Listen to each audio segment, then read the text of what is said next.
बिस्मिल्लाहिर्रहमानिर्रहीम। अस्सलाम वालेकुम viewers, welcome to my channel feel the taste. आज मैं आप लोगों के साथ बहुत ही मज़ेदार आलू गोश्त की रेसिपी शेयर कर रही हूँ, जो कि बड़ी ही मज़ेदार डिश है। ज़रूर बनाइएगा। तो आगे बढ़ने से पहले मेरी वीडियो को लाइक करें, मेरे चैनल को सब्सक्राइब करें और बेल आइकॉन को ज़रूर प्रेस किया करें, ताकि हर नई आने वाली वीडियो का नोटिफिकेशन बर वक्त आपको मिलता रहे। तो आइए देखते हैं कि मज़ेदार सी रेसिपी आलू गोश्त बनाने के लिए हमें किन किन चीज़ों की ज़रूरत है और आलू गोश्त कैसे बनाया जाता है। बिस्मिल्लाहिर्रहमानिर्रहीम। आलू गोश्त बनाने के लिए बीफ लिया है मैंने तकरीबन 700 ग्राम। 3 अदद आलू दरमियाने साइज़ के छील के इस तरह से काटे हैं। 4 से 5 सब्ज़ मिर्च साबुत ली है। 2 अदद दरमियाने साइज़ के प्याज बारीक काटे हैं। 4 अदद टमाटर, 10 से 15 जवे लहसुन लिया है साबुत।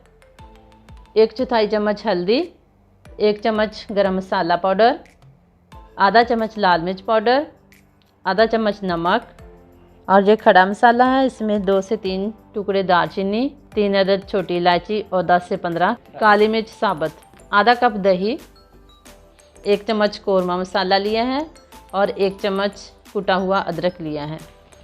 तो अब हम आलू गोश्त बनाना स्टार्ट करते हैं। बिस्मिल्लाहिर्रहमानिर्रहीम। तो आलू गोश्त बनाने के लिए मैंने एक प्रेशर कुकर लिया है। तो सबसे पहले इसमें गोश्त डालेंगे। बिस्मिल्लाहिर्रहमानिर्रहीम। प्याज शामिल करेंगे, साबुत लहसुन इसमें शामिल कर देंगे। टमाटर इस तरह से बड़े टुकड़ों में काट के तो इसके अंदर शामिल कर देंगे। ये खड़ा मसाला शामिल करेंगे, लाल मिर्च पाउडर, नमक और हल्दी, ये सारे मसाले शामिल करके इसमें आधा कप पानी शामिल करेंगे।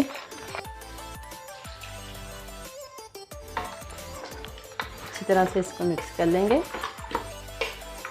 ढक्कन इसका बंद कर देंगे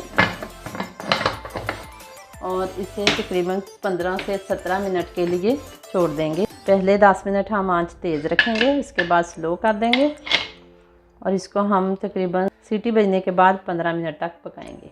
बिस्मिल्लाहिर्रहमानिर्रहीम। तो व्यूअर्स 15 मिनट के बाद मैंने चूल्हा बंद कर दिया था। अब हम प्रेशर कुकर खोलते हैं। बिस्मिल्लाहिर्रहमानिर्रहीम।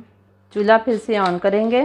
अभी इसमें थोड़ा सा पानी है तो इसे तेज़ आंच पे हम पकाएंगे। गोश्त हमारा तकरीबन 80% गल चुका है। लहसुन हमने साबुत डाला था वो भी अच्छी तरह से गल चुका है। तो अब हम इसको मिक्स करेंगे और साथ ही इसको भून लेंगे। पानी अच्छे से खुश्क हो गया है तो अब इसमें घी शामिल करेंगे। बिस्मिल्लाह। घी शामिल करने के बाद अब इसमें कुटा हुआ अदरक शामिल करेंगे और इसको अच्छी तरह से भूनेंगे। 3 से 4 मिनट इसको अच्छी तरह भूनने के बाद अब इसमें दही शामिल करेंगे।